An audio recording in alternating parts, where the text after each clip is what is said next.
Dengan mempelajari Sirah Nabawiyah, maka makin menambah kecintaan kepadanya. Semoga yang subscribe juga dimudahkan jalannya menuju surga. Silahkan tekan tombol like supaya postingan ini semakin tersebar. Dan tulis doa serta hajat pemirsa di kolom komentar. Semoga semakin banyak yang mengaminkan, maka semakin cepat terkabul. Nabi Sulaiman alaihi salam adalah manusia terkaya sepanjang sejarah kehidupan manusia di muka bumi. Dalam beberapa kitab suci seperti Al-Quran, Alkitab, dan Injil, Nabi Sulaiman alaihi salam dijelaskan sebagai manusia terkaya yang pernah hidup di muka bumi. Tidak ada satupun manusia yang bisa mengalahkan total kekayaannya hingga hari kiamat tiba. Para arkeolog telah menemukan situs peninggalan sejarah Islam yang mengungkap total kekayaan Nabi Sulaiman alaihi salam. Ernst bin Yosef, seorang profesor dari Tel Aviv University, seorang peneliti, ia menyatakan bahwa 3000 tahun yang lalu Nabi Sulaiman alaihi salam diperkirakan memiliki kekayaan senilai 2,2 triliun US dollar. Apabila dikonversikan dengan nilai mata uang rupiah, maka nilainya setara dengan 32.891.870 triliun rupiah.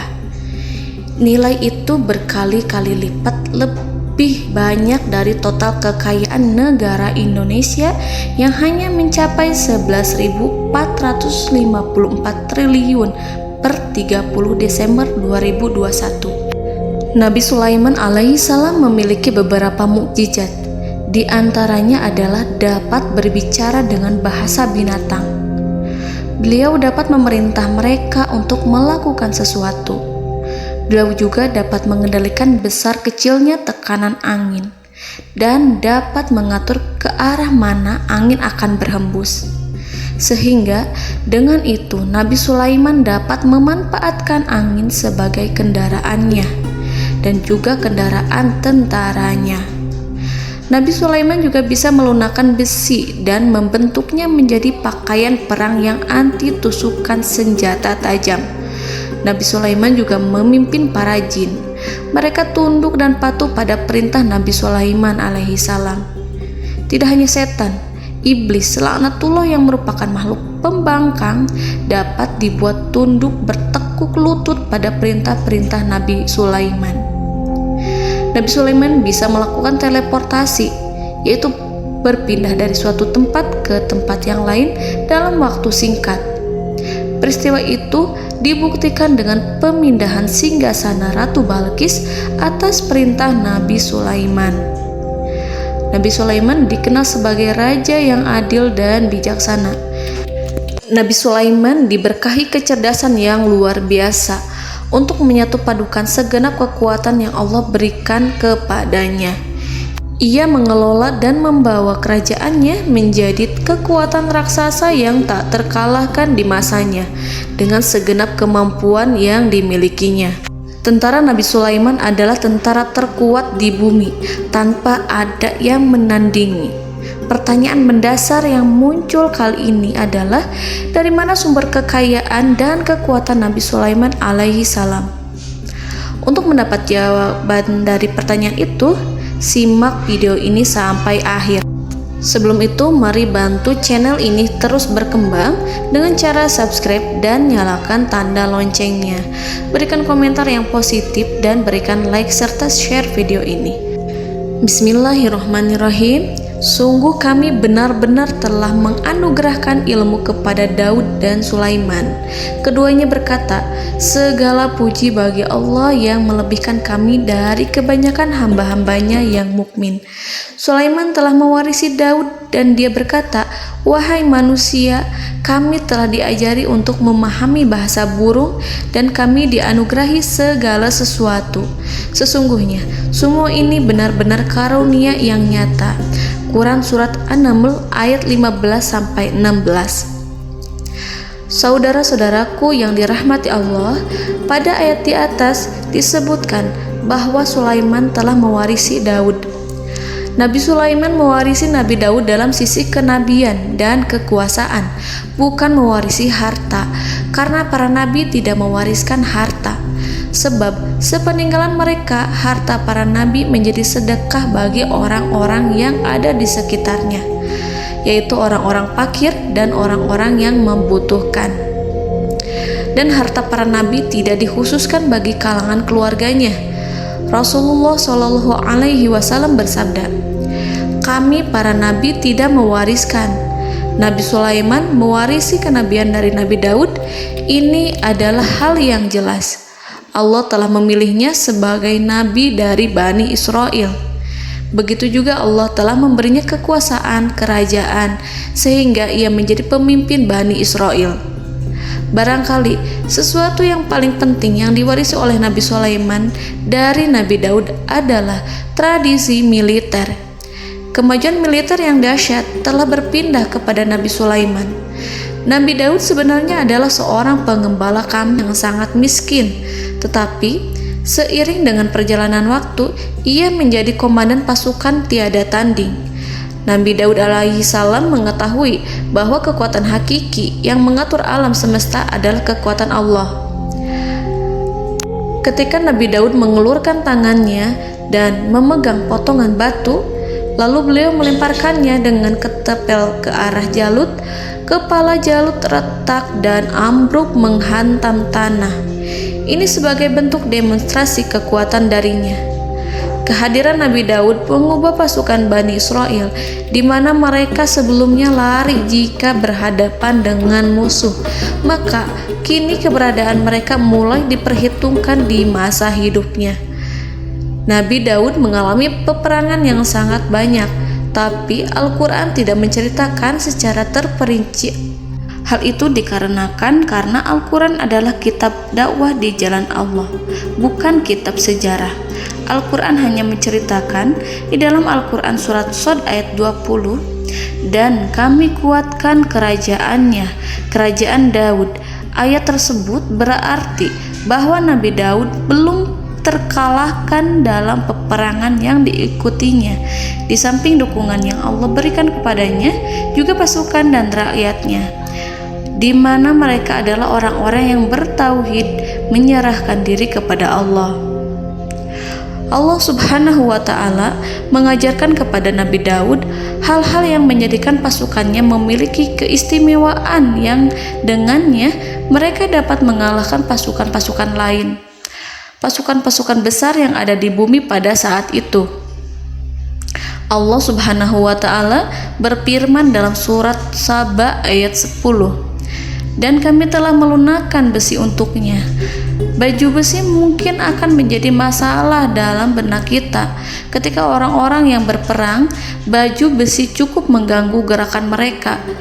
Kita bisa membayangkan ketika ada dua orang berperang, salah satu dapat bergerak bebas, sementara yang lainnya tidak leluasa bergerak karena tertahan dengan pakaiannya.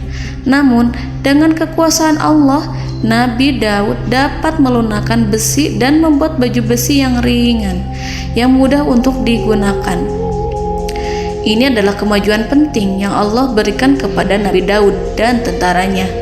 Kemajuan itu kemudian diajarkan, diwariskan dan dimiliki oleh Nabi Sulaiman alaihi salam. Nabi Sulaiman memiliki pasukan dahsyat yang melebihi pasukan manapun di bumi saat itu, atau bahkan mungkin saat ini. Bahkan Allah menambahkan karunia-Nya kepada Nabi Sulaiman yang disebutkan dalam Al-Quran surat An-Naml ayat 16. Dan Sulaiman telah mewarisi Daud, dan dia berkata, "Wahai manusia, kami telah diberi pengertian tentang suara burung, dan kami diberi segala sesuatu. Sesungguhnya ini benar-benar suatu karunia yang nyata." Saudara-saudaraku yang dirahmati Allah, pada suatu hari Nabi Sulaiman alaihi salam menengadahkan tangannya dan berdoa kepada Allah Subhanahu wa Ta'ala. Antara hati Nabi dan Allah tidak ada penghalang, tidak ada jarak, tidak ada sekatan waktu, tidak ada satupun dari para nabi yang berdoa kepada Allah kecuali doanya pasti dikabulkan. Doa Nabi Sulaiman alaihi salam direkam dalam Al-Quran surat Shad ayat 35. Nabi Sulaiman berkata, "Ya Tuhanku, ampunilah aku, anugerahkanlah kepadaku kerajaan yang tidak dimiliki oleh seorang pun sesudahku." Nabi Sulaiman menginginkan dari Allah sesuatu kerajaan yang belum pernah diperoleh oleh siapapun setelahnya. Allah Subhanahu wa Ta'ala mengabulkan doa Nabi Sulaiman dan memberinya kerajaan tersebut. Nabi Sulaiman mewarisi kekuasaan, kenabian, hikmah ilmu dari Nabi Daud alaihi salam. Orang-orang menyebut Nabi Sulaiman Al-Hakim, Sulaiman yang bijaksana. Kebijaksanaannya tidak terbatas pada keadilan di tengah-tengah manusia dan juga kasih sayangnya kepada mereka. Namun, kebijaksanaan Nabi Sulaiman juga berlaku di kalangan burung dan binatang lainnya. Nabi Daud juga mengenal bahasa burung, tetapi Nabi Sulaiman dapat berbicara dengan bahasa burung. Bahkan, ia dapat menggantikannya sebagai pembantunya ketika Nabi Daud bertasbih di gunung-gunung. Dan burung-burung serta binatang-binatang buas ikut bertasbih bersamanya. Bahkan angin pun berhenti untuk mendengarkan tasbih itu. Sedangkan Nabi Sulaiman, Allah Subhanahu wa Ta'ala memberinya karunia lebih dari itu, di mana binatang-binatang buas tunduk padanya. Begitu juga angin dan burung. Saudara-saudaraku yang dirahmati Allah, Nabi Sulaiman alaihi salam mampu mendengarkan bisikan semut yang berbicara kepada sesama mereka. Bahkan, ia mampu memerintahkan semut tersebut sehingga semut itu menjadi taat pada perintahnya. Pasukan Nabi Sulaiman memiliki kekuatan yang sangat dahsyat. Belum pernah ada di dunia ini satu pasukan pun yang memiliki kekuatan seperti itu. Kekuatan Nabi Sulaiman berasal dari beberapa kombinasi yang sangat mengagumkan, sehingga karenanya ia tidak dapat tertandingi. Kekuatan itu terdiri dari manusia, binatang-binatang, jin, dan lain sebagainya. Kita mengetahui bahwa jin adalah makhluk Allah dan manusia tidak mampu melihatnya atau menghadirkannya atau meminta pertolongan kepadanya. Sedangkan Nabi Sulaiman telah diberi Allah suatu kemampuan untuk menundukkan jin, mempekerjakan mereka sebagai tentara di tengah-tengah peperangan. Bahkan ia mampu menjadikan mereka sebagai pekerja-pekerja kasar di kerajaannya saat tidak ada peperangan. Oleh sebab itu, ketika ada pasukan lain yang mencoba melawan pasukan Nabi Sulaiman, mustahil mereka akan mendapatkan kemenangan. Bahkan pasukan Nabi Sulaiman diperkuat oleh pasukan burung. Burung di pasukan Nabi Sulaiman memerankan tugas penting, yaitu menjadi agen intelijen. Kita mengetahui bahwa peranan informasi saat peperangan adalah hal yang penting. Dari informasi tersebut, pasukan dapat mengetahui keadaan lawannya. Demikianlah peranan burung pada pasukan Sulaiman. Ia terbang di tengah-tengah musuh. Kemudian, ia kembali kepada Nabi Sulaiman untuk menyampaikan berita tentang keadaan lawannya. Di samping jin dan burung, Allah juga menundukkan angin untuk Nabi Sulaiman. Nabi Sulaiman dapat memerintahkan angin dan ia mampu untuk menaiki angin tersebut. Dalam Al-Quran surat Shad ayat 36-40, Allah Subhanahu wa Ta'ala berfirman, "Kami tundukkan kepada angin yang berhembus dengan baik menurut kemana saja yang dikehendaki Sulaiman. Dan kami tundukkan pula kepadanya setan-setan, semuanya ahli bangunan dan penyelam, dan setan yang lain yang terikat dalam belenggu. Inilah anugerah kami, maka berikanlah kepada orang lain atau tahanlah untuk dirimu tanpa perhitungan, dan sesungguhnya dia mempunyai kedudukan yang dekat pada sisi kami dan tempat kembali yang baik." Saudara-saudaraku yang dirahmati Allah, Allah Subhanahu wa Ta'ala juga memberikan kemampuan yang tak seorang pun dari para nabi mendapatkannya, yaitu kemampuan untuk memerintah setan. Setan adalah salah satu bagian dari jin. Ia adalah kelompok yang celaka dari bangsa jin. Kelompok ini sebenarnya tidak mampu dikuasai oleh manusia, bahkan jin yang soleh tidak dapat mengatur setan. Adapun Nabi Sulaiman, Allah telah memberinya kekuasaan untuk menundukkan setan dan mempekerjakannya, bahkan mengikatnya dengan rantai serta menghukumnya jika ia menentang pada perintahnya. Setan membangun untuk Sulaiman istana-istana, patung-patung dan alat-alat perang. Bahkan setan-setan itu menyelam ke dasar lautan untuk mengeluarkan permata dan yakut untuk Sulaiman. Jika di antara setan yang menentang perintahnya, maka Nabi Sulaiman alaihi salam mengikatnya dengan rantai. Ini semua menunjukkan kekayaan Nabi Sulaiman dan kekuasaannya, di mana ia mampu mengatur banyak makhluk di bumi ini. Tentu saja, kemampuan itu semua adalah atas izin dari Allah Subhanahu wa Ta'ala sebagai mukjizat darinya. Allah Subhanahu wa Ta'ala berfirman dalam Al-Quran surat Saba ayat 12, dan sebagian dari jin adalah yang bekerja di hadapannya di bawah kekuasaannya dengan izin Tuhannya, dan siapa yang menyimpang di antara mereka dari perintah kami, maka kami rasakan kepadanya azab neraka yang apinya menyala-nyala. Para jin itu membuat untuk Sulaiman apa yang dikehendakinya, dari gedung-gedung yang tinggi, patung-patung, dan piring-piring yang besarnya seperti kolam, atau periuk yang tetap berada di atas tungku. Saudara-saudaraku yang dirahmati Allah, Nabi Sulaiman yang bijaksana adalah penguasa yang tak tertandingi di muka bumi. Meskipun memperoleh nikmat-nikmat khusus yang agung itu yang Allah berikan kepada Sulaiman, beliau tetap menunjukkan dirinya sebagai manusia yang paling banyak berzikir kepada Allah dan manusia yang paling banyak bersyukur di zamannya. Saudara-saudaraku yang dirahmati Allah, sebagaimana Allah Subhanahu wa Ta'ala memberikan nikmat kepada ayahnya Nabi Daud alaihi salam, di mana ia mampu melunakkan besi dan Allah mengajarinya bagaimana cara mencairkan besi, maka Nabi Sulaiman alaihi salam dapat memanfaatkan tembaga yang cair untuk peperangan. Dan juga di saat perdamaian, pada saat peperangan, beliau mencampur tembaga dengan besi dan menjadikannya perunggu. Mereka menggunakan senjata-senjata perunggu dalam peperangan seperti pedang, baju besi, dan juga pisau. Senjata-senjata ini adalah senjata yang paling kuat pada saat itu. Sedangkan di saat damai, tembaga digunakan untuk membuat bangunan, perhiasan, dan sebagainya. Meskipun Nabi Sulaiman mendapatkan nikmat yang besar dan karunia yang khusus, Allah Subhanahu wa Ta'ala mengujinya dengan suatu ujian yang dahsyat. Ujian yang akan selalu datang kepada seorang hamba yang soleh. Ketika hamba itu mendapatkan kedudukan besar, maka ujiannya pun menjadi besar. Allah Subhanahu wa Ta'ala menguji Nabi Sulaiman dengan penyakit.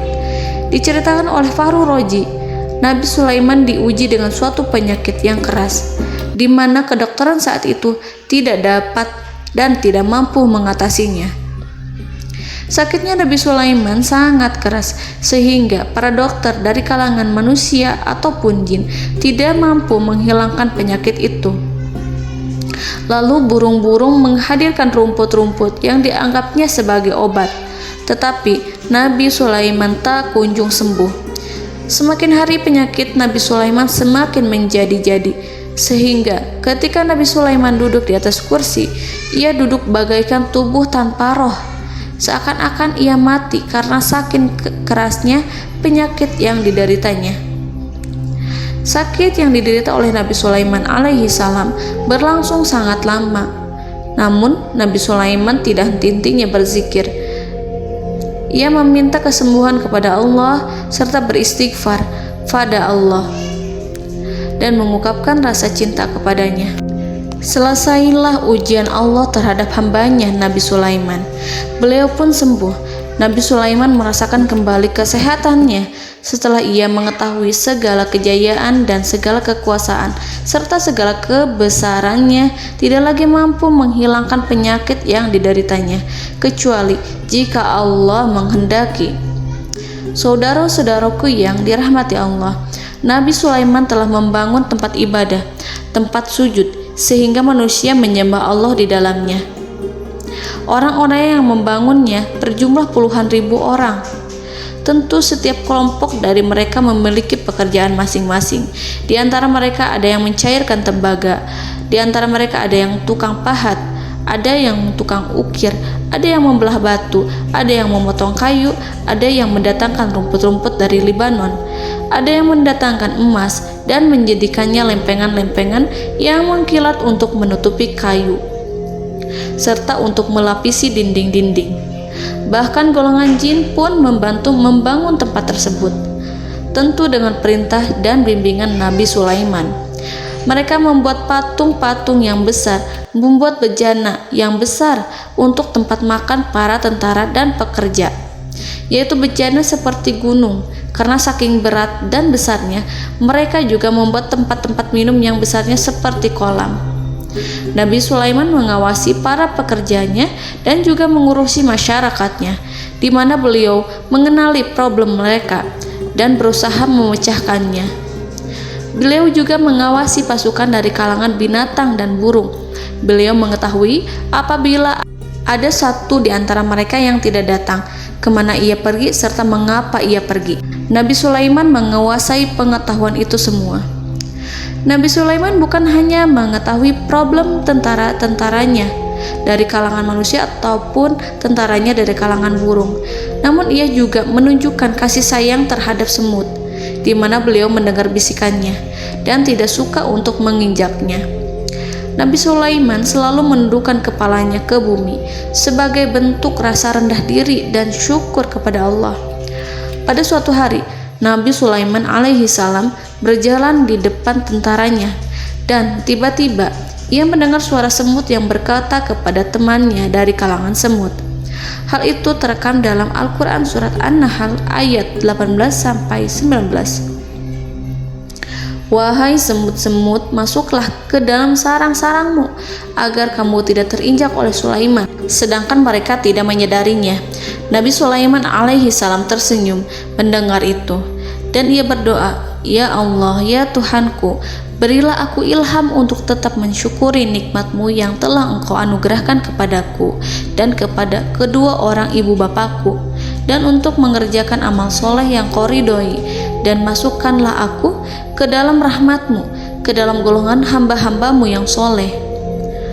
Saudara-saudaraku yang dirahmati Allah, meskipun Nabi Sulaiman mendapatkan kekuasaan dan memiliki tentara yang besar, namun beliau menunjukkan kasih sayang terhadap bangsa semut.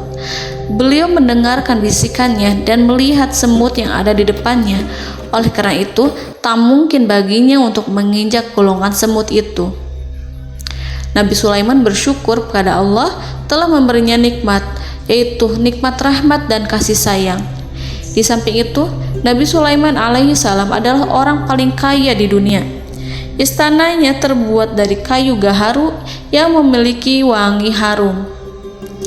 Istananya terbuat dari emas yang terkadang dari kristal. Beliau juga memiliki kursi besar yang terbuat dari emas dan permata. Istana Nabi Sulaiman merupakan istana yang paling besar di dunia. Nabi Sulaiman menggunakan pakaian dari emas dan permata. Meskipun demikian, Nabi Sulaiman tetap menunjukkan sebagai hamba yang berserah diri dan rendah diri di hadapan Allah Subhanahu wa Ta'ala, dan sederhana di depan manusia. Nabi Sulaiman yang merendahkan diri di hadapan Allah, ia selalu sujud kepada Allah sebagaimana ayahnya yang selalu bertasbih pada Allah. Nabi Sulaiman selalu melantunkan lagu-lagu cinta ilahi dan hanya memuji Allah Subhanahu wa Ta'ala. Pada suatu hari, Nabi Sulaiman alaihi salam mengeluarkan perintah kepada pasukannya untuk bersiap-siap. Kemudian Nabi Sulaiman keluar dan memeriksa pasukannya satu demi satu. Kelompok yang pertama adalah kelompok manusia. Nabi Sulaiman memperhatikan kesiapan mereka. Lalu Nabi Sulaiman mengeluarkan perintah-perintah kepada mereka. Kemudian Nabi Sulaiman memeriksa kelompok jin dan menyampaikan perintahnya kepada mereka. Beliau memenjarakan jin yang tampak bermalas-malasan saat bekerja. Lalu beliau memeriksa binatang dan berkata kepada mereka, apakah mereka sudah makan dengan baik? Apakah mereka tidur dengan nyenyak? Apakah ada yang mengadu pada mereka, misalkan karena penyediaan suatu ataukah karena makanan yang tidak layak? Apakah ada di sana yang sakit dan lain sebagainya? Semuanya diperiksa oleh Nabi Sulaiman.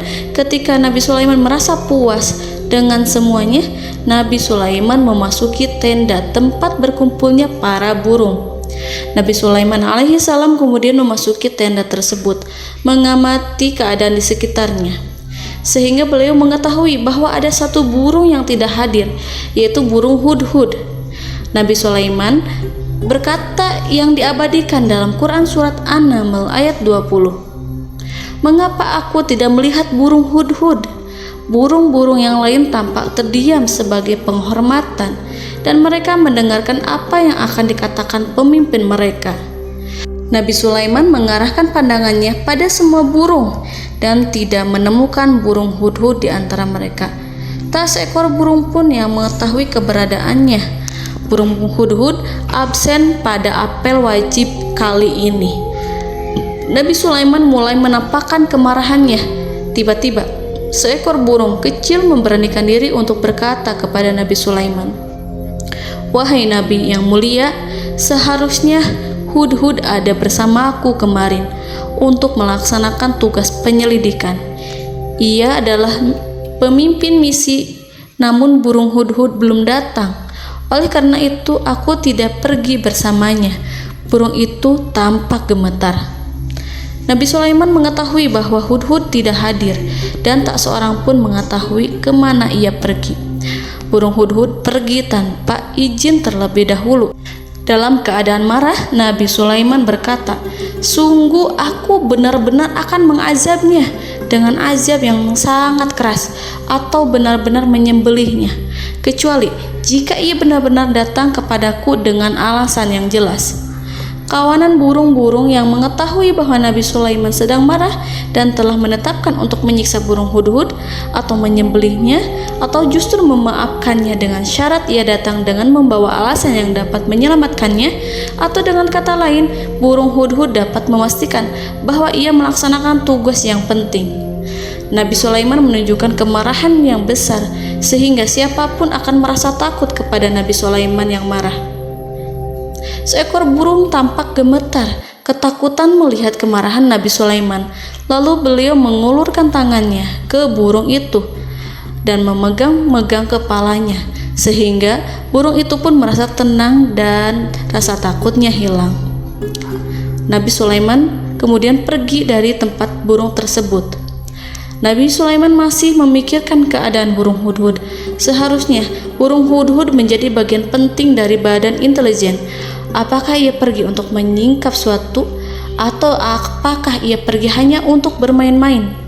Nabi Sulaiman telah memperhatikan dan mengetahui bahwa burung hudhud adalah seekor burung yang cerdik dan juga fasih berbicara. Terkadang Nabi Sulaiman mendapati burung hudhud sedang bermain-main dan menunda-nunda pekerjaannya. Namun ketika Nabi Sulaiman melihatnya, burung hudhud memahami bahwa perbuatannya tidak benar. Oleh karena itu, ia tidak boleh menyampur adukan antara waktu serius dan waktu bermain. Tidak lama setelah itu, burung hudhud tiba di tempat para burung. Burung-burung yang lain berkata kepadanya, "Wahai hudhud, pergilah engkau ke tempat Nabi Sulaiman.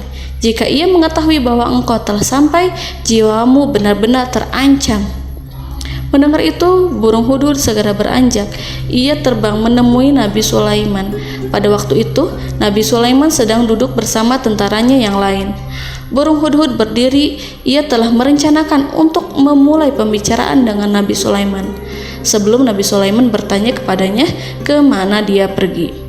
Ini sebagai bukti bahwa hudhud telah melaksanakan suatu tugas yang penting. Dalam surat An-Nahl ayat 22, burung hudhud, "Aku telah mengetahui sesuatu yang kamu belum mengetahuinya, dan kubawa kepadamu dari negeri Saba suatu berita penting yang diyakini." Seakan-akan burung hudhud hendak berkata, "Aku adalah hudhud yang miskin, tapi Aku mengetahui apa yang tidak engkau ketahui, dan aku telah datang kepadamu dari kerajaan Saba dengan membawa berita yang sangat penting. Nabi Sulaiman tampak terdiam menunggu Hudhud menyelesaikan kisahnya. Dalam surat An-Naml ayat 23-24, burung Hudhud berkata, "Sesungguhnya aku menjumpai seorang wanita yang memerintah mereka. Dia dianugerahi segala sesuatu serta mempunyai singgasana yang besar. Aku mendapati dia dan kaumnya menyembah matahari selain Allah. Dan setan-setan telah menjadikan mereka memandang indah perbuatan-perbuatan mereka, lalu menghalangi mereka dari jalan Allah, sehingga mereka tidak mendapat petunjuk." Burung Hudhud diam. Nabi Sulaiman merasa bahwa Hudhud menunjukkan kepasihan lisannya. Nabi Sulaiman berkata dalam Quran surat An-Nahl ayat 27 sambil menunjukkan senyum manisnya. Nabi Sulaiman berkata, "Akan kami lihat apakah kamu benar wahai Hudhud, ataukah kamu termasuk orang-orang yang berdusta." Seakan-akan burung Hudhud ingin mengatakan, "Aku tidak berbohong, wahai Nabi yang mulia."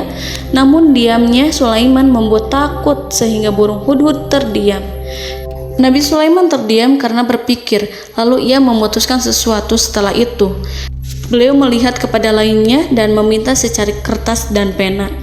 Nabi Sulaiman menulis surat yang singkat dan menyerahkan kepada Hudhud serta memerintahkan kepadanya seperti yang dikatakan dalam Quran surat An-Nahl ayat 28. "Pergilah dengan membawa suratku ini, lalu jatuhkanlah kepada mereka, kemudian berpalinglah dari mereka, lalu perhatikanlah apa yang mereka bicarakan." Al-Quranul Karim hanya menceritakan dalam Al-Quran surat An-Naml bagaimana perginya Hudhud dan bagaimana ia menyerahkan surat itu. Lalu Al-Quran langsung menyebut keadaan kerajaan Balqis yang saat itu sedang membaca surat di depan para pembesar kerajaan dan para menterinya. Dalam Quran surat An-Naml ayat 29-31, berkatalah Balqis, "Wahai pembesar-pembesar, sesungguhnya telah dijatuhkan kepadaku sebuah surat yang mulia. Sesungguhnya surat ini dari Sulaiman, dan sesungguhnya isinya dengan menyebut nama Allah yang Maha Pengasih lagi Maha Penyayang, bahwa janganlah kalian berlaku sombong terhadapku dan datanglah kepadaku sebagai orang-orang yang berserah diri." Saudara-saudaraku yang dirahmati Allah, dalam surat tersebut Nabi Sulaiman menyebutkan supaya mereka menyerahkan diri dan tunduk kepada perintah Nabi Sulaiman. Nabi Sulaiman memerintahkan agar mereka meninggalkan penyembahan terhadap matahari. Nabi Sulaiman tidak mempersoalkan akidah mereka dan tidak memuaskan mereka dengan apapun. Nabi Sulaiman hanya memerintahkan bahwa ia berada di atas kebenaran. Bukankah ia didukung kekuatan yang berlandaskan keyakinan yang dimilikinya? Nabi Sulaiman hanya memerintahkan mereka agar tunduk dan patuh kepadanya. Ratu Sabak menyampaikan surat tersebut di tengah-tengah kaumnya. Dalam Quran surat An-Naml ayat 32 dijelaskan, "Dan berkatalah Balqis, wahai para pembesar, berilah aku pertimbangan dalam urusanku ini. Aku tidak pernah memutuskan sesuatu persoalan sebelum kamu berada dalam majelisku." Saudara-saudaraku yang dirahmati Allah, para pembesar istana Balqis menentang surat tersebut. Isi surat itu membangkitkan kesombongan kaum Saba, di mana mereka merasa lebih kuat. Mereka mengetahui bahwa di sana ada seorang yang mencoba menentang mereka dan mengisyaratkan peperangan kepada mereka. Lalu ia meminta kepada mereka untuk memenuhi syarat-syaratnya sebelum terjadinya peperangan dan kekalahan.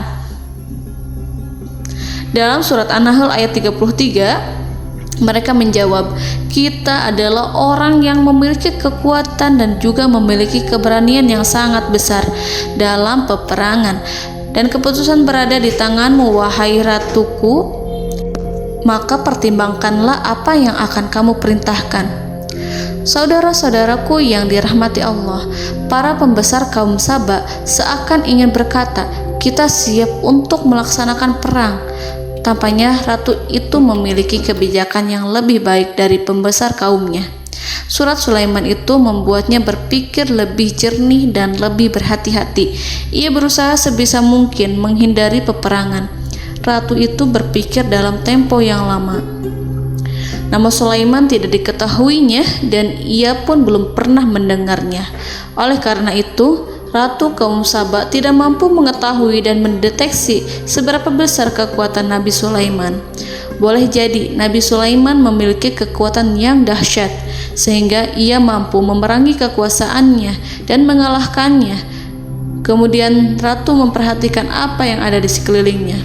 Ia melihat kemajuan masyarakatnya dan juga kekayaannya. Barangkali ia mengira bahwa Nabi Sulaiman iri terhadap kemajuan dan kekayaannya itu, sehingga Nabi Sulaiman ingin menyerangnya. Setelah mempertimbangkan isi surat Nabi Sulaiman dengan cermat, Ratu Saba memilih untuk tidak bersikap ceroboh dan bodoh. Ratu lebih suka untuk menggunakan bahasa kelembutan. Ia mengirim kepada Nabi Sulaiman suatu hadiah yang besar. Ratu mengira bahwa Nabi Sulaiman seorang yang ambisius, yang boleh jadi ia telah mendengar tentang kekayaan kerajaan Saba. Para utusan pergi dengan membawa hadiah dari Ratu Saba. Ratu berharap agar mereka dapat memasuki kerajaan Nabi Sulaiman dan akan mengetahui kondisi kerajaannya. Saat mereka pulang, Ratu ingin mendengar secara langsung dari mereka tentang bagaimana keadaan kaum Nabi Sulaiman dan pasukannya. Setelah mendapatkan informasi yang cukup, maka Ratu Balqis dapat membuat sesuatu keputusan yang tepat. Ratu menyembunyikan apa yang terlintas dalam pikirannya, lalu ia berbicara kepada pembesar istananya bahwa ia dapat menyingkap niat jahat Raja Sulaiman melalui cara mengirimkan hadiah kepadanya. Ratu lebih memilih cara tersebut dan menunggu reaksi dari Nabi Sulaiman. Ratu berhasil memuaskan para pembesar istana, dan untuk sementara ia menghilangkan ide untuk berperang. Karena para raja jika menyerang suatu desa, maka pemimpin desa tersebut adalah orang yang paling banyak mendapatkan kehinaan. Akhirnya, para pembesar kaumnya merasa puas dengan pikiran Ratu Balqis.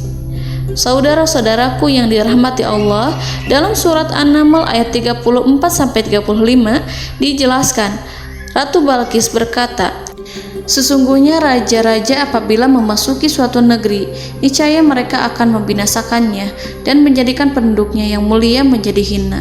Dan demikian pula lah yang akan mereka perbuat. Dan sesungguhnya aku akan mengirim utusan kepada mereka dengan membawa hadiah, dan aku akan menunggu apa yang akan dibawa kembali oleh utusan itu."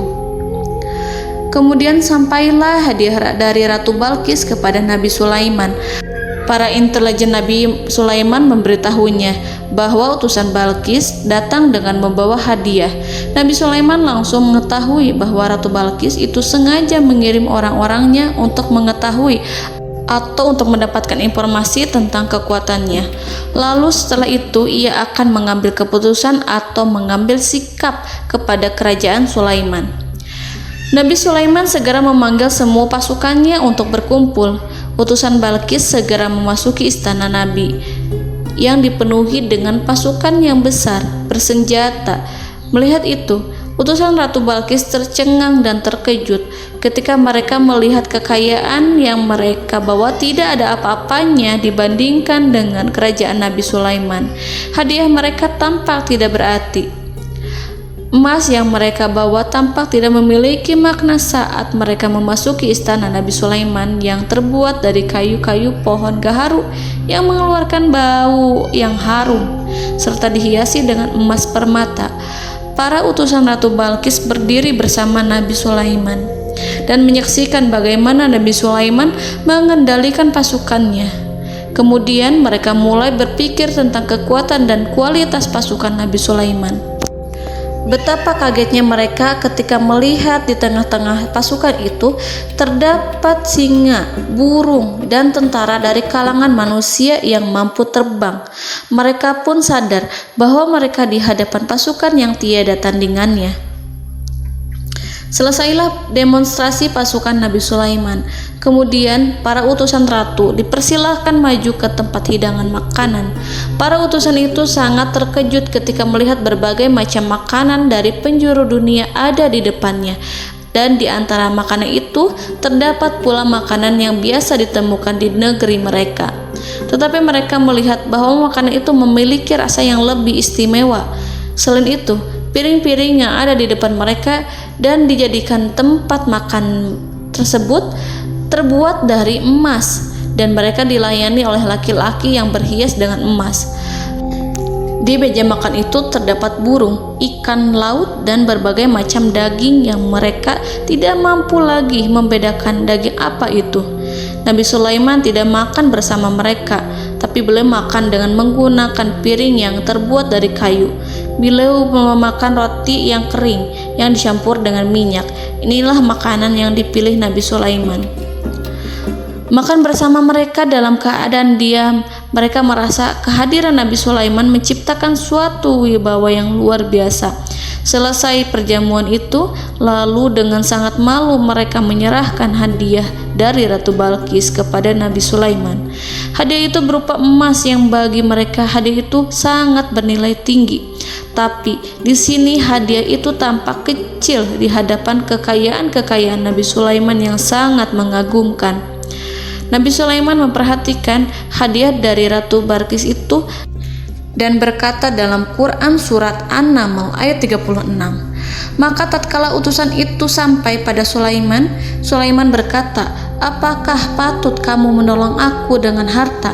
Maka apa yang diberikan Allah kepadaku lebih baik daripada apa yang diberikannya kepadamu.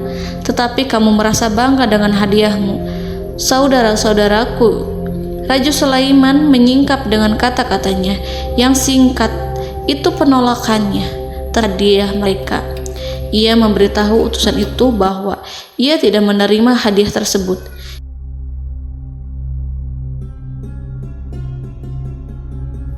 "Janganlah kalian berlaku sombong terhadapku dan datanglah kepadaku sebagai orang-orang yang berserah diri." Lalu Nabi Sulaiman berkata kepada mereka dengan pelan. Hal itu diabadikan dalam Quran surat An-Naml ayat 37. "Kembalilah kepada mereka, sungguh kami akan mendatangi mereka dengan bala tentara yang mereka tidak kuasa melawannya, dan pasti kami akan mengusir mereka dari negeri itu, yaitu negeri Saba, dengan terhina, dan mereka akan menjadi tawanan-tawanan yang hina." Saudara-saudaraku yang dirahmati Allah, Nabi Sulaiman kemudian meninggalkan para utusan ratu setelah terlebih dahulu mengancam mereka. Para utusan itu berharap agar Nabi Sulaiman mau menunggu kunjungan Ratu Balqis yang akan membawa misi perdamaian. Akhirnya sampailah para utusan Ratu Balqis ke negeri Saba. Mereka segera menuju istana sang ratu. Mereka memberitahu bahwa negeri mereka sedang ada di ujung tanduk. Mereka menceritakan kepada ratu tentang kekuatan Nabi Sulaiman dan tidak mungkin bagi mereka mampu melawannya. Mereka meyakinkan Ratu Balqis bahwa ia harus mengunjunginya dan melihat sendiri bagaimana kebesaran kerajaan Nabi Sulaiman. Kemudian ratu menyiapkan dirinya untuk pergi menuju kerajaan Nabi Sulaiman. Nabi Sulaiman duduk di kursi kerajaan di tengah-tengah para pembesarnya dan para menterinya serta para komandan pasukannya. Beliau berpikir tentang sosok Ratu Balqis. Nabi Sulaiman mengetahui bahwa Ratu Balqis menuju tempatnya. Balqis dikelilingi rasa takut. Nabi Sulaiman berpikir sejenak tentang bagaimana matahari disembah. Ia memikirkan bagaimana informasi yang diterima oleh intelijennya tentang kemajuan kerajaan Balqis dalam bidang kesenian dan ilmu pengetahuan. Nabi Sulaiman bertanya kepada dirinya sendiri, apakah kemajuan menjadi penghalang untuk mengetahui kebenaran? Apakah ratu itu senang dengan kekuatan yang dicapainya? Dan ia membayangkan bahwa kekuatannya adalah segalanya. Dengan kemajuan yang dimilikinya, Nabi Sulaiman ingin membuat kejutan agar ratu mengetahui bahwa Islam yang diyakini oleh Nabi Sulaiman adalah satu-satunya yang mampu mendatangkan kemajuan dan kekuatan yang hakiki, sehingga ia dapat membandingkan antara keyakinannya dalam menyembah matahari beserta kemajuan yang dicapainya dengan keyakinan Nabi Sulaiman beserta kemajuan yang diraihnya. Saudara-saudaraku yang dirahmati Allah, para mata-mata Nabi Sulaiman telah memberitahunya bahwa hal yang sangat disegani dan dikagumi oleh kaum Balkis adalah kerajaan Saba, yaitu singgasana Ratu Balkis. Singgasana itu terbuat dari emas dan batu delima. Singgasana tersebut dijaga oleh penjaga yang sangat disiplin, di mana mereka tidak pernah lalai sedikit pun. Oleh karena itu, sangat tepat apabila Nabi Sulaiman menghadirkan singgasananya di sini, di kerajaannya, sehingga ketika ratu tiba, maka ia dapat duduk di atasnya. Nabi Sulaiman ingin membuat kejutan kepadanya dan menunjukkan bahwa kemampuannya tersebut yang berlandaskan pada keislaman. Nabi Sulaiman melakukan yang demikian itu dengan harapan agar si ratu tunduk kepadanya. Ide itu terlintas dalam diri Nabi Sulaiman. Lalu ia mengangkat kepalanya dan menoleh kepada anak buahnya. Hal itu diabadikan dalam Quran Surat An-Naml ayat 38. Wahai para pembesar, siapakah di antara kamu sekalian yang sanggup membawa singgasananya kepadaku sebelum mereka datang kepadaku sebagai orang-orang yang berserah diri? Saudara-saudaraku, perhatikanlah ungkapan pikiran Nabi Sulaiman tersebut. Semua pemikirannya berkisar tentang keislaman para penyembah matahari, tentang bagaimana beliau dapat memberikan petunjuk kepada mereka di jalan Allah. Yang pertama menjawab pertanyaan Nabi Sulaiman adalah jin Ifrit. Dalam Quran Surat An-Naml ayat 39, berkatalah Ifrit yang cerdik dari golongan jin, aku akan datang kepadamu dengan membawa singgasana itu sebelum kamu berdiri dari tempat dudukmu. Sesungguhnya aku benar-benar kuat untuk membawanya, lagi dapat dipercaya. Nabi Sulaiman berdiri dari tempat duduknya setelah 1 atau 2 jam. Jin itu berjanji kepadanya untuk menghadirkan singgasana Balkis sebelum itu. Istana Nabi Sulaiman di Palestina, sedangkan istana Balkis terletak di Yaman. Antara singgasana tersebut dengan singgasana Nabi Sulaiman berjarak lebih dari ribuan mil.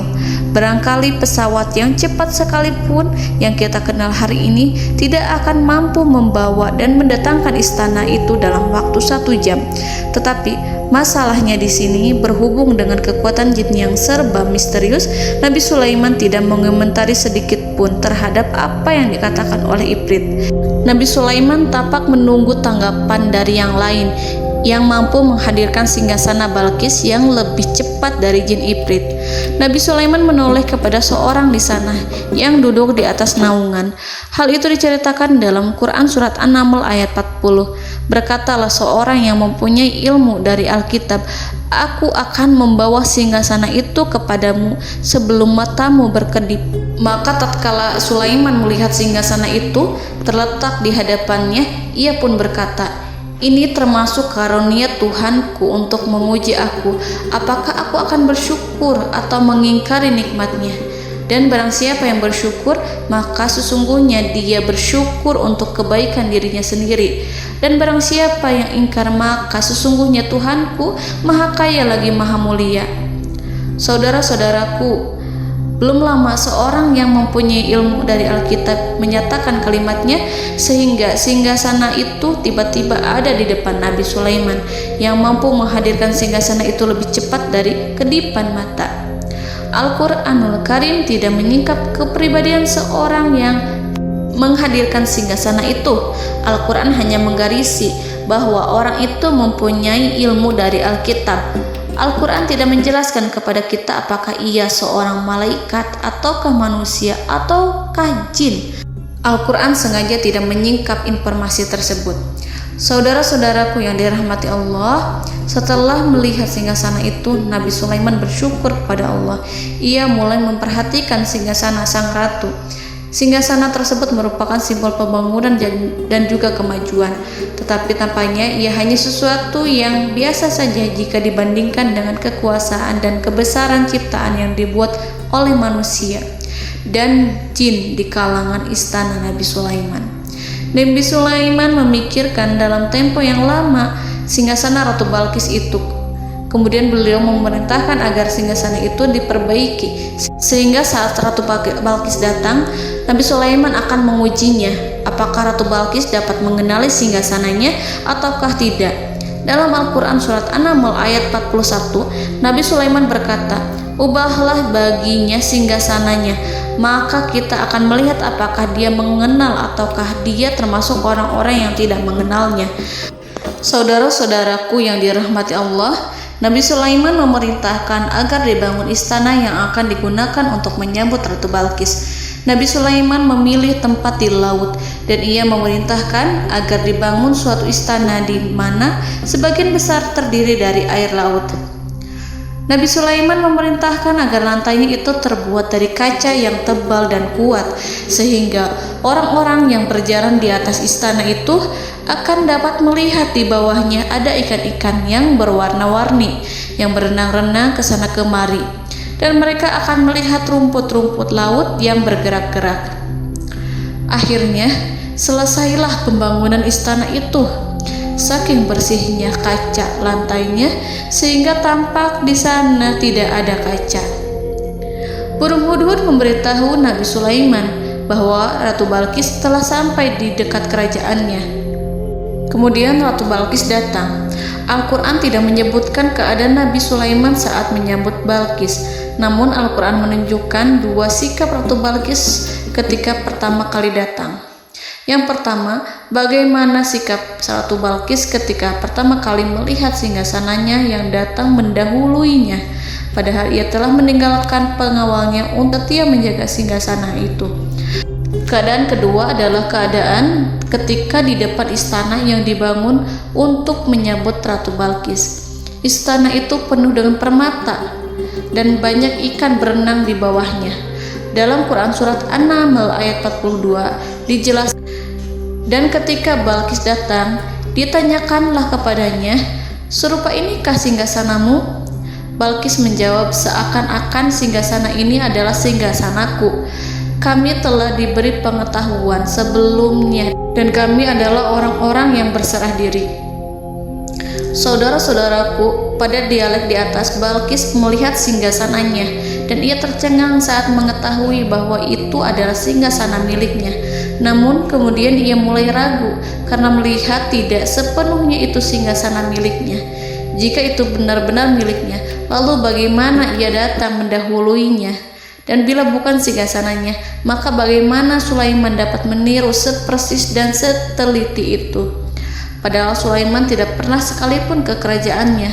Nabi Sulaiman berkata saat melihat Balqis mengamati singgasananya, "Apakah ini singgasanamu?" Balqis terlihat sangat kebingungan, namun setelah itu ia menjawab, "Sepertinya benar."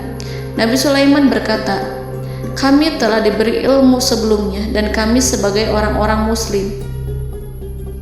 Saudaraku yang dirahmati Allah, melalui pertanyaan Nabi Sulaiman ingin mengisyaratkan kepada Balqis agar ia membandingkan antara keyakinannya beserta ilmu yang dicapainya dengan keyakinan Nabi Sulaiman yang muslim beserta pengetahuan yang telah diraihnya.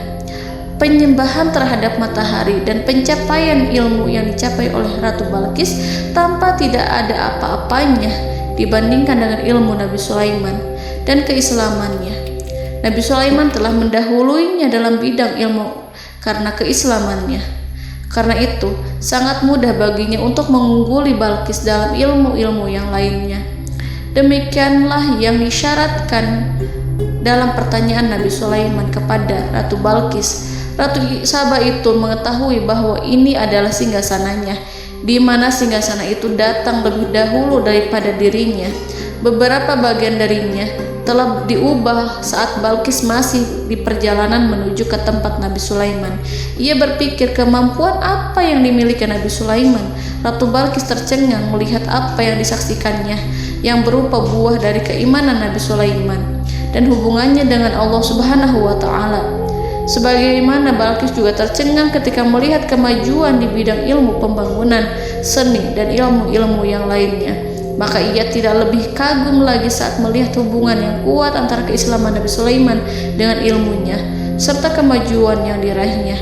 Dalam Al-Quran surat An-Naml ayat 43 dijelaskan, "Dan apa yang disembahnya selama ini selain Allah mencegahnya untuk melahirkan keislamannya, karena sesungguhnya ia terdahulu termasuk orang-orang yang kafir." Saudara-saudaraku yang dirahmati Allah, berguncanglah dalam benak Balqis ribuan hal ketika melihat keyakinan kaumnya runtuh di hadapan Nabi Sulaiman. Ia menyadari matahari yang disembahnya hanya merupakan ciptaan Allah, dan Allah lah yang menggerakkannya untuk hamba-hambanya. Lalu terbitlah matahari kebenaran dalam dirinya. Hatinya diterangi oleh cahaya baru yang tidak akan tenggelam seperti tenggelamnya matahari. Masa keislamannya hanya menunggu waktu. Ratu Balqis memilih waktu yang tepat untuk mengumumkan keislamannya. Allah Subhanahu wa Ta'ala berfirman dalam Quran Surat An-Naml ayat 44. Dikatakan kepadanya, masuklah ke dalam istana. Maka tatkala ia melihat lantai istana itu, dikiranya kolam air yang besar dan disingkapnya dua betisnya. Berkatalah Sulaiman, sesungguhnya ia adalah istana licin yang terbuat dari kaca. Berkatalah Balqis, wahai Tuhanku, sesungguhnya aku telah berbuat zalim terhadap diriku, dan aku berserah diri bersama Sulaiman kepada Allah Tuhan semesta alam. Saudara-saudaraku yang dirahmati Allah, dikatakan kepada Balqis, masuklah ke dalam istana. Ketika ia masuk, maka ia tidak menyaksikan adanya kaca, tetapi ia melihat air, sehingga ia mengira akan bersinggungan dengan air. Lalu ia menyingkapkan sedikit bajunya agar bajunya itu tidak basah. Nabi Sulaiman mengingatkannya tanpa melihatnya agar ia tidak khawatir terhadap pakaiannya, karena pakaiannya tidak akan basah sebab di sana tidak ada air. Itu sekedar kaca yang halus, yang saking halusnya sehingga ia tidak tampak. Pada kesempatan itulah Balqis mengumumkan keislamannya yang mengakui kelalimannya, dan ia menyatakan menyerahkan diri kepada Nabi Sulaiman dan kepada Allah Tuhan semesta alam. Lalu kaumnya pun mengikutinya dan mereka memeluk Islam. Balqis menyadari ia berhadapan dengan penguasa yang terbesar di bumi dan Nabi Allah yang mulia. Untuk pertama kalinya, wajah Sulaiman tampak dihiasi dengan senyuman yang menunjukkan kepuasannya sejak Balqis mengunjunginya. Demikianlah Nabi Sulaiman mewujudkan kejayaannya yang hakiki dan menyebarkan cahaya Islam di muka bumi. Saudara-saudaraku, Al-Quran tidak menyebutkan kisah Balqis setelah keislamannya. Para ahli tafsir mengatakan bahwa ia menikah dengan Nabi Sulaiman. Selain itu, ada yang mengatakan bahwa ia menikah dengan salah satu orang dekat Nabi Sulaiman. Ada juga yang mengatakan bahwa sebagian Raja Habasyah adalah keturunan dari buah perkawinan ini. Wallahu a'lam bishawab. Saudara-saudaraku yang dirahmati Allah, Nabi Sulaiman hidup di tengah-tengah kejayaan dan kemuliaan di bumi. Kemudian Allah menetapkan kematian untuknya, sebagaimana kehidupan Sulaiman berada di puncak kemuliaan dan kejayaan yang penuh dengan keajaiban yang luar biasa. Maka kematiannya pun merupakan tanda-tanda kebesaran Allah yang penuh dengan keajaiban. Demikianlah bahwa kematiannya sesuai dengan kehidupannya, sesuai dengan kejayaannya. Allah berfirman tentang kematian Sulaiman di dalam Al-Quran Surat Saba ayat 14. Maka tatkala kami telah menetapkan kematian Nabi Sulaiman, tidak ada yang menunjukkan kepada mereka kematiannya itu kecuali rayap yang memakan tongkatnya. Maka tatkala ia telah tersungkur, tahulah jin bahwa kalau sekiranya mereka mengetahui yang gaib, tentulah mereka tidak akan tetap dalam siksa yang menghinakan. Saudara-saudaraku, kemampuan Nabi Sulaiman untuk menundukkan jin dan mempekerjakan mereka serta hubungan mereka dengan semua itu menimbulkan fitnah di tengah-tengah manusia dalam hal tertentu. Kematian Nabi Sulaiman merupakan batasan jawaban terhadap fitnah ini. Kami tidak mengetahui siapa yang mengklaim bahwa jin mengetahui hal yang gaib. Apakah itu setan yang terkutuk, atau jin yang bodoh, atau manusia yang tertipu? Kami tidak mengetahui siapa yang bertanggung jawab terhadap tersebarnya isu yang keliru ini. Yang kita ketahui adalah bahwa hal tersebut adalah mempengaruhi sebagian manusia dan jin. Barangkali manusia berkata kepada diri mereka, selama jin melakukan perbuatan yang luar biasa ini, maka apa gerangan yang menjadikan mereka tidak mengetahui hal yang gaib itu? Manusia itu lupa bahwa kunci kegaiban berada di tangan Allah. masalah ilmu gaib tidak akan mampu dikuasai oleh jin dan manusia. Hanya Dia yang mengetahuinya, dan manusia diberitahu hanya sedikit sekali. Saudara-saudaraku yang dirahmati Allah, seakan-akan Allah telah merencanakan bahwa kematian Sulaiman bertujuan untuk menghancurkan pemikiran itu, yaitu pemikiran bahwa jin mengetahui hal-hal yang gaib. Jin bekerja untuk Nabi Sulaiman selama beliau hidup, dan tatkala beliau meninggal, maka tugas mereka menjadi bebas. Nabi Sulaiman meninggal tanpa diketahui oleh jin, sehingga mereka tetap bekerja untuk mereka, tetap mengabdi kepada Sulaiman. Seandainya mereka mengetahui hal yang gaib, niscaya mereka tidak akan meneruskan pekerjaan mereka. Saudara-saudaraku, pada suatu hari Nabi Sulaiman memasuki mihrabnya untuk itikaf ibadah dan beribadah kepada Allah. Tak seorang pun yang berani mengganggu khalwatnya. Mihrab Sulaiman terletak di puncak gunung dan dindingnya terbuat dari permata. Pada suatu hari, Nabi Sulaiman duduk bersandar pada tongkatnya dan ia tampak tenggelam dalam tafakur. Beliau berzikir pada Allah hingga rasa kantuk menguasainya. Lalu setelah itu malaikat maut menemuinya. Nabi Sulaiman pun meninggal. Beliau bersandar kepada tongkatnya. Jin melihatnya dan mengira bahwa beliau sedang sholat, sehingga mereka pun terus melanjutkan pekerjaannya. Berlalulah hari demi hari yang panjang. Datanglah rayap, yaitu semut kecil yang memakan kayu. Hewan itu mulai memakan tongkat Nabi Sulaiman. Rayap itu tampak lapar. Sebagian dari tongkat Nabi Sulaiman dimakan beberapa hari oleh rayap itu. Ketika yang dimakannya semakin bertambah, maka tongkat itu pun menjadi rusak dan kemudian jatuh dari tangan Nabi Sulaiman alaihi salam. Tubuh mulia itu kehilangan keseimbangan dan kemudian jatuh terhempas di bumi. Tatkala tubuh suci itu tersungkur, maka manusia segera menuju ke arahnya. Mereka menyadari dan mengetahui bahwa Nabi Sulaiman telah meninggal dalam waktu yang lama. Jin menyadari bahwa mereka tidak mengetahui hal yang gaib, dan manusia pun mengetahui hakikat ini. Seandainya jin mengetahui hal yang gaib, niscaya ia tidak akan meneruskan siksa yang hina. Mereka tidak akan bekerja kepada Sulaiman. Demikianlah Nabi Sulaiman alaihi salam meninggal dalam keadaan duduk dan sholat di mihrabnya. Lalu berita itu tersebar bagaikan api di bumi. Manusia, burung, dan binatang buas mengantarkan jenazah Nabi Sulaiman. Sekawanan burung tampak sedih dan menangis. Semua makhluk bersedih. Akhirnya tak seorang pun mengetahui bahasa burung di bumi.